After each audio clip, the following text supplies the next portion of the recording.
Vllaznia Elbasani vijon ngjarjen e fortë për titullin kampion në ABC superiore, duke qenë me pikë barabarta në krye pas 28 javësh. Shkodranët mbajnë vendin e parë fal golovarazhit, ndërsa në rast barazimin e fundit avantazhi në përballje direkte është në anën e tyre. Në këtë fazë vendimtare të sezonit, çdo ndeshje merr peshë maksimale dhe sfida rradhës ndaj Partizanit shihet si një provë e vërtet force për skuadrën e Edi Martinit. Përballë do të jetë një rival direkt për zonën Final Four, që synon të afrohet me Kreun. Vllaznia vjen në këtë përballje pas një momenti jo shumë pozitiv, me 3 ndeshje rradhës i pafitore dhe pa shënuar gol, një statistikë pazakontë për ekipin që mban sulmin më të mirë të kampionatit me 36 gola të realizuar.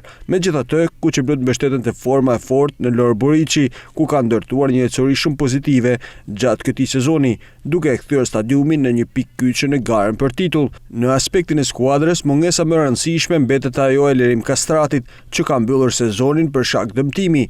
Në krahun tjetër, rikthimi i Erdenis Gorishtës është një lajm pozitiv për mbrojtjen, ndërsa në sulm pritet me shumë hapësirë për Kevin Dodaj për krah kapitenit Bekim Balaj. Balaj mbetet arma kryesore e skuadrës, ndërsa mbrojtja me Gjinin dhe Bajramin vjen të jetë një nga më të qëndrueshme në kampionat. Nga ana tjetër, Partizani hyn në këtë sfidë me objektiv të qartë që të mos humbas terren në garën për katërshen dhe të shfrytëzojë çdo falc të rivalëve në një kampionat kaq të ekuilibruar. Kjo përballje mund të ketë ndikim direkt në renditje dhe në moralin e skuadrave. Për Vllaznin është momenti për reagim dhe për dhënë një sinjal të fortë për luftën për titull.